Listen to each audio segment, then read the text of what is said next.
The Sky shooting 38%. Caitlin Clark, another three-pointer. 6 threes on the night. Caitlin Clark took her seat at the podium, still buzzing from a game that had the crowd on fire and commentators out of words. She fielded the usual questions with grace, discussing her strategy, her teammates, and her unstoppable performance. But then, just as the session was wrapping up, a reporter shattered the moment with a comment no one expected. It wasn't a question, it was a bombshell. The room fell silent. Clark froze. Her expression said it all. So, what exactly was said? And why did it leave her speechless? Let's break it down. The turning point, Stephen A. Smith's public confession to Caitlin Clark. The Indiana Fever had just pulled off a stunning 94-87 win over the reigning champs, the Las Vegas Aces, right on their home court at Gainbridge Fieldhouse. It wasn't just any win, it was a statement. And leading that statement once again was rookie sensation Caitlin Clark. Her performance was nothing short of electric. The numbers read like something straight out of a video game. 28 points on a scorching 11 of 18 from the field, including 6 deep threes, 12 assists, 5 rebounds, and just 2 turnovers across 38 relentless minutes. This win wasn't just about padding stats. It shoved Indiana firmly into playoff position with only a few weeks left in the season, turning heads across the league. The building buzzed with energy even after the final whistle. Reporters packed into the post-game press room, cameras clicked in a steady rhythm, and the air felt charged, like something unexpected was brewing. Clark arrived at the podium poised and focused, answering the usual wave of questions with her now signature mix of humility and intensity. ESPN's Holly Rowe kicked things off with a question about Clark's developing on-court chemistry with Aaliyah Boston, specifically their lethal pick-and-roll execution, which carved up the Aces' defense for 18 points in the paint. Clark smiled, visibly relaxed, and said, "The trust is really building. Aaliyah's been patient while I adjust to the speed of the pro game. Tonight felt like we were reading each other's minds." But then, an unexpected shift. From the front row, Stephen A. Smith, the ever-vocal, ever-passionate ESPN commentator known for his firebrand opinions and TV theatrics, finally raised his hand. Until now, he'd been unusually quiet, observing rather than dominating, which was rare for someone with his presence. Clark, spotting him, nodded. "Stephen A., go ahead," she said. He rose slowly, no wild gestures, no booming voice, just a heavy, contemplative silence. His tone didn't match his brand. It was softer, deeper, almost weighty. The room shifted. The cameras refocused. Typing stopped. Even the Fever's PR staff froze mid-step. "Caitlin," he began, "I've been doing this for over 30 years. I've covered every type of player you can imagine. Rookies, legends, disappointments. I've built a career calling out athletes when they don't meet expectations. It's how I make a living. But watching you this season, watching how you've handled the pressure, the hype, the learning curve, it made me rethink some things." He paused, rubbing his face in what looked like genuine emotion. This wasn't a show. "There's something I've needed to say, publicly, and frankly, something I need to apologize for." The entire room stood still. Then came the question. Not a challenge, but a confession dressed as a query. "How do you maintain such grace and focus when people like me, especially me, have at times been unfair, overly critical, even wrong about your transition to the WNBA?" Silence. Caitlin Clark, so often calm under pressure, stood stunned. The player who had battled screaming road crowds, intense Final Four matchups, and relentless comparisons to her college stats, suddenly found herself speechless.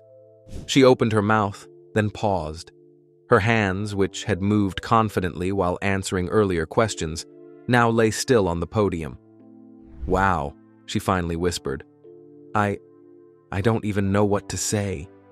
Kelsey Mitchell and Nalissa Smith, already halfway down the hallway to the team bus, stopped and turned back, sensing the weight of what was happening. It was a rare, unfiltered moment in professional sports, a a star athlete caught completely off guard, not by a tough question, but by an unexpected act of humility and respect. Her voice returned, shaky but steady. "Stephen A., that means more than you probably realize.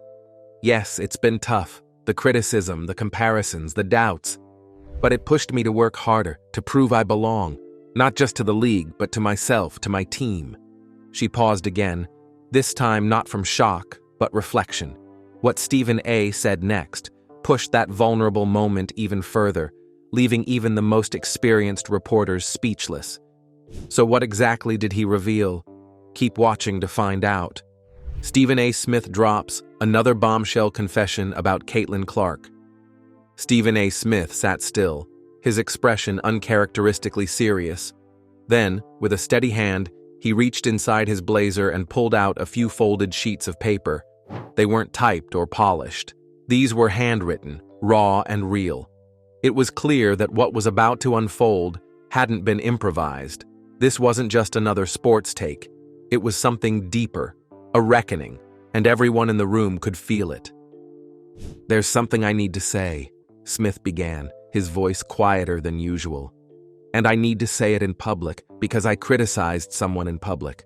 I've made comments that weren't entirely fair, or even fully informed, and now I need to name them." He glanced at the papers, then looked straight ahead and began to read. 3 months ago, on First Take, I said Caitlin Clark was overhyped. I accused ESPN and our industry of inflating her popularity just to boost ratings. I said she had a long way to go, that she hadn't proven herself. That college greatness didn't mean she could handle the pros. His words echoed in the press room. A few reporters had put their phones down. Clark's Indiana teammates, Aaliyah Boston and Erica Wheeler, stood quietly at the back. They weren't there to make a statement. They were simply present, drawn in by the unexpected emotion unraveling in front of them. Smith continued, "I framed my argument with stats and logic, but my tone, my delivery, it was dismissive. I overlooked what she'd already done, how she'd changed the entire atmosphere around the WNBA in just a few short weeks." Now Smith's voice grew steadier, louder, more deliberate. "Here's what I've learned since. Caitlin Clark is averaging 19.5 points and 8.4 assists per game in her rookie season. Diana Taurasi only averaged 17 points her rookie year. Sue Bird, just 14.4. Clark's numbers aren't just good, they're historic." He didn't stop at the stats. "When Indiana plays, attendance spikes nearly 50%. TV ratings, they've tripled. And her jersey sales, up over 200%. But beyond the business side, it's her attitude, her poise, the way she credits her teammates before herself, the way she shows up for this league day after day." The room seemed frozen. Even seasoned reporters didn't type, they listened. The emotion in Smith's voice was impossible to ignore. "I was wrong about you, Caitlin. Wrong to question your readiness.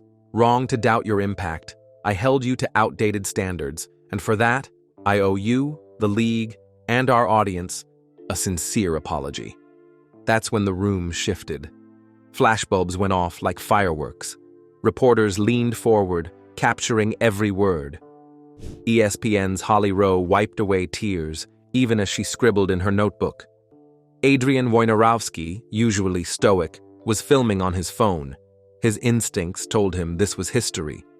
Even Sue Bird stood up, clapping softly at first, then with more conviction. Soon others joined, media staff, production crews, even Fever employees. It wasn't a press conference anymore. It was a moment. Aaliyah Boston walked up to the podium and gently placed a hand on Clark's shoulder. Caitlin hadn't said a word yet. Her eyes welled with emotion. Her chest rose and fell slowly, trying to make sense of the scene unfolding around her. Then, all eyes turned toward her. What would she say? Would she accept his apology? Would she call him out? Would she cry? And with that, the room held its breath, waiting for Clark's response. But what she did next left even the most seasoned journalists stunned. Keep watching as we uncover every detail. Caitlin Clark strikes back with powerful message. Caitlin Clark took a breath, her voice now steadier, firmer, yet still wrapped in emotion. "You don't owe me an apology," she said, eyes fixed on Stephen A. Smith. "The media is supposed to challenge us. It's supposed to push, to critique, to make sure we're earning our place out there. That pressure, it's part of the job. What matters most to me is not that you once doubted me, but that today, you're standing here, acknowledging that your opinion changed because the facts changed. That kind of honesty, that takes guts." Her words didn't just bounce off the walls, they settled in the room. She slowly glanced around at the other reporters, many of whom had questioned her early struggles during the rocky start of her WNBA journey. There was no bitterness in her gaze, only clarity. "Truthfully," she added, "the criticism lit a fire in me. It made me push harder, dig deeper, not just to silence the noise, but to prove to myself I could hang with the best, that I could make an impact at this level. The jump from college to the pros was real and rough, but I knew I'd figure it out." That's when the tone of the press conference shifted. What had begun as a routine post-game Q&A now felt more like a meaningful roundtable, about media responsibility, about pressure, about the evolving world of women's basketball. It had turned personal, and everyone felt it. Adrian Wojnarowski, seated quietly near the back, lifted his hand. Known for his breaking news scoops, he spoke with rare softness. "Caitlin, following up on what Stephen A. said, how do you feel media coverage of women's basketball has changed since you arrived, and what do you hope to see next?" Clark took her time. She nodded thoughtfully before answering.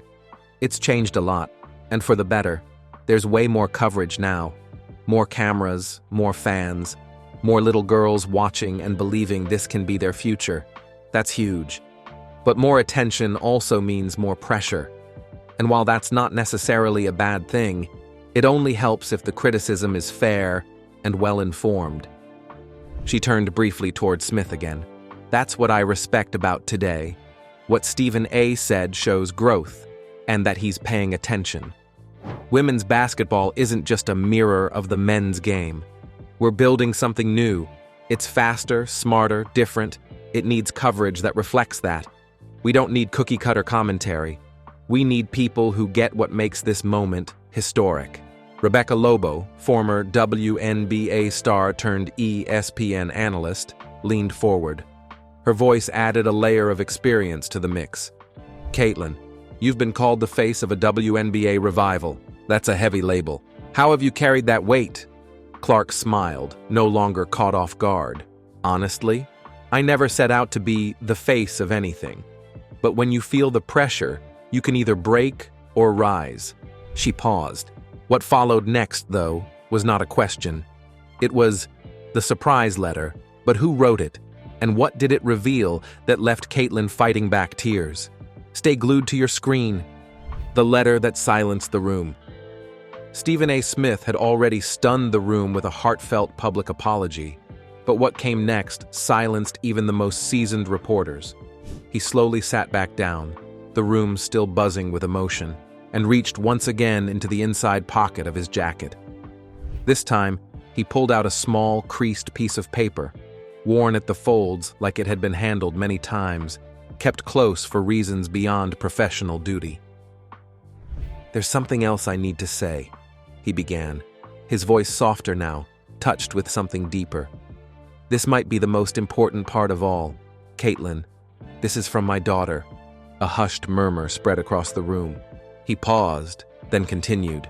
"Her name's Maya. She's 12, plays basketball at her middle school back in New York. She's been following your journey since your junior year at Iowa. A few months ago, around the same time I was criticizing your move to the pros, she wrote you something. A letter. She made me swear that if I ever got the chance to meet you in person, I'd give it to you." Smith rose from his chair and slowly approached the podium, the tiny note in his outstretched hand. Caitlin Clark, visibly moved, accepted it with a soft, "Thank you," her fingers carefully unfolding the fragile paper as though it held more than just words, as though it held truth. Her eyes scanned the letter. At first, she seemed curious, but quickly her face shifted. Surprise, then emotion, then the kind of heartfelt connection that's hard to describe. Her eyes glistened. Her lips curved into a smile, small but sincere. She blinked, trying to steady herself. "Would you mind if I read some of this out loud?" she asked gently. Smith nodded without hesitation, gesturing for her to go ahead. "I think everyone needs to hear it," Clark added, her voice tightening just slightly with emotion. She read, "Dear Caitlin Clark, my name is Maya Smith, and I'm 12 years old. My dad is Stephen A. Smith. He talks about basketball on TV sometimes, but he also says mean things about athletes. I think you're amazing, and I think he's wrong about you most of the time." The room erupted into laughter. Even Smith couldn't help but chuckle, rubbing the back of his neck as if to say, "Yeah, I had that coming." Clark continued, "You make me want to practice my three-pointers every day after school. You make me believe girls can be strong, competitive, and still be ourselves. You show me it's okay to be confident and go after big dreams." She paused, clearly touched. Then came the kicker. "P.S. My dad doesn't know as much about basketball as he thinks he does. But don't tell him I said that. Love, Maya Smith." Laughter exploded again. Pure, unscripted joy. And applause followed. Even the most serious reporters clapped. Someone even whistled. Stephen A. Smith grinned, shaking his head. She's absolutely right about that last part. What began as a moment of apology had transformed into something else. Real connection, honesty, and even a little humility from the most opinionated voice in sports media. Despite the past criticism from Smith, she's also earned high praise. But from who exactly? And why did their words carry so much weight? Stay tuned to find out. Caitlin Clark praised as the heart of the Fever's rise. Caitlin Clark's standout performance against the Dallas Wings once again proved why she's one of the WNBA's brightest stars. With 28 points, 12 assists, and 4 rebounds, she led the Indiana Fever with a commanding double-double. Her ability to balance scoring and passing showcased not just skill, but complete control. Teammate Aaliyah Boston praised Clark's unselfish play, noting how she constantly looks to involve others, boosting the team's chemistry. Kelsey Mitchell added that Clark's quick decision-making has energized the Fever's transition game, giving opponents little room to adjust. Coach Christy Sides called the Clark-Mitchell duo a defensive nightmare, highlighting their on-court synergy as a key weapon in the Fever's growing success. Off the court, Clark remained composed after being asked an awkward question by a prankster reporter. Her calm, humorous response showed the same poise she brings to the game.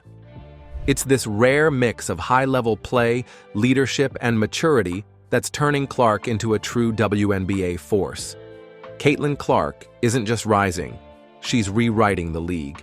But can she keep the momentum? Drop your thoughts below. And don't forget to like and subscribe.